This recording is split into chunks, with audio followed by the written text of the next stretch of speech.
Let's continue on our main mods build.gradle. Hello everyone, this is Ali Reza. Welcome to the Mentor Code Lab. In previous episode, we added the POM and the module dependencies to our build.gradle. In this video, we will start something and we may continue working on this section for a few episodes because let's face it, it's a big chunk of what we have in our build.gradle. Remember back in a few episodes ago, we had a block that called subproject. We have another block that says all projects. All projects means that whatever I write between these two curly braces, please go and add it to every single one of my projects. Being it main or submodule, it doesn't matter. I want this piece of code in every one of them. In other words, if I come and say that, hey, group equals to dev.gradle, it works for every single one of my projects, being it main or submain. Let's add another part to it, and this is glibs. So everything will happen inside glibs. And we defined a Maven group that will repeat itself on main or sub projects. Then we want to have a plugin, and that is called the Maven publish. However, Fabric API again adds the remote signing of the jars here as a plugin. We won't have that. And this is an interesting thing that we will have. It's this tasks.with generate module metadata. We are setting each one of them to false. The reason is that we are generating the metadata for POM manually ourselves. So we don't want the Gradle or any other subsystem to do anything related to the metadata. And because of that, we turn off the modules here. Then in Fabric API, we have a section to set the remote signing. We don't have that, but here we will have another section, and that is publishing. Now you see that we have a setup repositories. We didn't provide this method yet, and because of that, we have an error marker down here as curly line. Basically, we will have a repositories definition somewhere, and then for each one of those repositories, we will have a setup repository to set the repositories for every project. Now remember, way back when we were starting our project, we had this meta projects that is BOM and catalog. So far, we didn't use it. Now we use it. We say for each one of them, check if this project is one of them, then return. Don't do anything else. From this moment forward, don't do anything else for those meta projects. For example, if it is the glibs.bom-bom, what we have is this. We define the group, we apply the Maven publish, we set the metadata creation to false, then we publish and set the repositories, and that's it. We will bail out. We will not add any other section that we will have down below, because a meta project will not have anything to do with Java or, I don't know, styling and Loom and anything else. And from this moment forward, we want to handle things related to mod development. A meta project has nothing to do with mod development. For other projects, we simply apply few plugins. First is Java library. We talked about it. Then we want this check styling and Fabric Loom. Basically, here we are working with Fabric, and then the spotless. Now remember, you can just find pieces of this code inside any template generated file. For example, this is one of them. It says that when we are compiling using Java, please use the version 21. And then when we are building the Java, please build them with source. So take note, it says we added it before the split source sets are set up. So we are creating the sources, and then we have a Loom section. Now Loom section is telling the system that, hey, we want to define something related to Fabric Loom plugin. First, this line is forcing the project to have split source set. Split source set is exactly what you are seeing here. You are splitting the main from the client. This line is responsible of that. So this is telling that, hey, every single of my projects will have a split sources. Then we're saying that for mixins, please don't use legacy mixin app. Now again, there is a section that I will copy and delete. I just want to show it to you. Anything that is related to test mod or any test environment is a bye-bye. However, here you see a definition of a source set that is not defined by Loom. Fabric API is defining extra 3 source sets, one for test mod, and you see that this is how they define it. Then test mod client and a test environment. Okay, as I said, bye-bye to that. The next section is again the continuation of Loom. You may ask, why do we have two loom sections. Remember, between these two, we had a source set definition, but this time we can just combine these together. So it's a continuation of loom that says runtime only log4j equals to true, means that we only use the log4j for runtime only. Then again, you see that it runs the test mod client and test mod server based on some criterias. Bye to that. The reason we had that splitting is that we basically had to define those tasks before calling the run method on them. However, we don't have them, so this is the only thing we have. Then here is the thing. We have this loom runs configure each. Remember, again, in the first days, we have this debug argument. So far, we didn't use it, but now we are saying that for each one of the run configurations on each submodule, main module, everything, for the virtual arguments, add those arguments that we had. Okay, so basically now we have many run tasks that has runtime arguments for their visual machine. Simple as that, isn't it? With a single line of code, we are adding tens of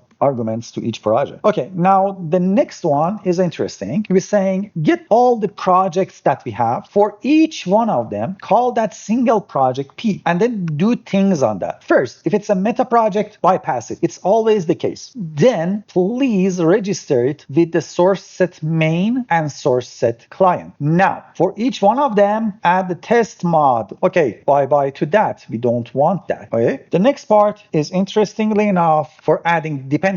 Now, again, we don't have test mods. Bye to them. However, this part, the Minecraft and mapping is okay. Now, remember, mapping had this one dot blah blah blah, then plus project yarn mapping. We changed it so that we only have that plus here. If you want to, you can even remove that plus from there and add a plus here. It will work. And I think I prefer that. So it's build2 alone. So right now, this line says 1.21.10 plus build2 colon version 2. Okay. Then we have this loader and we call it from loader. However, let's compare it to what we have in our mods, because I'm a little bit concerned that part may need a little bit of a change. Now, this is one of my mods and one of the library ones under dependencies. If I find it, here we go. We have Mojang, Minecraft, root project.minecraft version. Okay, this is the difference. When you have a single project, you use $Minecraft version. When you have a project sub-project system and you are using all project block, the system needs to know where to look for that properties.gradle, and using that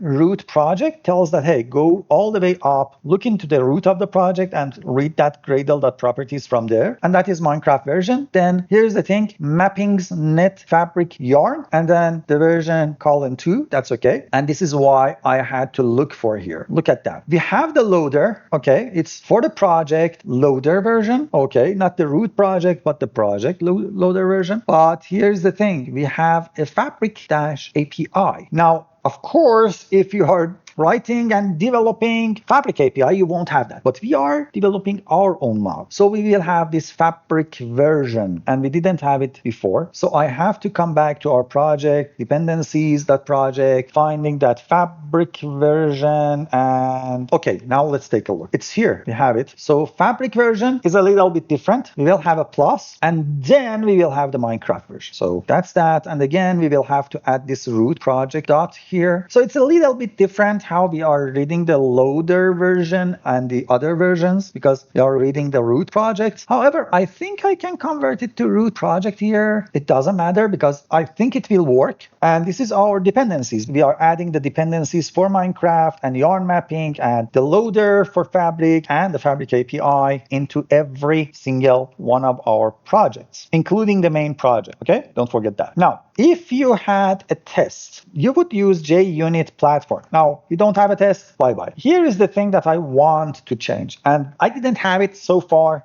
but now I have it. And that was process resources. Now, you notice that in any one of the FMJs, they have this $version. And here it says, find it and replace it with inputs.properties.version. Now, if you look at my mod, any one of the mods, if I open the source, main, resources, FMJ, we see a totally different FMJ, because at the end, I'm using these loader version, game version, Java version. And this is why I said that I may want to change things things later. And when I was talking about those validations, I said that they will change eventually. Because for fabric loader, we are saying greater than or equal to. We put a dollar here like so, and we close it. And here we say loader underline version. For this one, I will say dollar, and we call it game underline version. And finally, this one will become a dollar. We say Java underline version. Okay. Unfortunately, the mod ID cannot be changed. That's a shame. Now that we have them, we can come back here and taking a look at my own build.gradle, we find this process resources section here. You see that it says input properties version, project version. That's okay. Then we have these set three. So let's copy them and let's paste them here. Boom. So I say for the loader version, get the loader version. For game version, get the Minecraft version. Java version is Java version. By the way, I don't have Java version here. So I need to produce it. But let's see how am I getting that Java version first and other things actually. So version is project.version, and I think it can be project.loader version. And here I will go with root project for these, because honestly, the only thing that is project based here is the version. This one will be loader underline V for version, Minecraft underline V for version, Java underline V. And this is something that I need to produce inside the build.gradle right here equals to 21. This way, I'm just hooking these to the proper naming. And finally, here says that find the version and do this. We need to change it a little bit. After this line, we will put a comma and I will copy paste. So we say for loader version, it's equals to, again, root project, loader version, game version is the Minecraft version, and properties is the root project properties. The only thing again is this version that says inputs.properties.version. I may be able to tweak it. So this is inputs.properties loader version. I'm not sure if that will work, because what we are doing here is that we are adding them as input properties. This one, Minecraft version, or it should be game version, I think, not Minecraft anymore. We will see. If it fails, it will yell at me about the namings and stuff like that. Okay, so that is how we will handle changing this FMJ thing, and it will work. However, remember here you can't use this system. I did try to change the ID, it didn't work. Maybe they have fixed it, maybe they didn't, but that's it. Now, if we have any mix-ins, we will play the same game. So if we have the mod ID, now mod ID is not something that I read here. Let's think about it, because this is again expanded to be in root project Java version. We can use it like that. However, the mod ID is something that I was reading based on each mod, and here we are not doing it. So I will drop this part. Honestly, in whole library, I think I have only one single mixin. It's not worth the trouble. Then we will have a block for styling things, but we will continue in the next video because this will take a little bit of a time, and I want to make sure that we are understanding each section without overflowing the information. Have fun, everyone. Bye.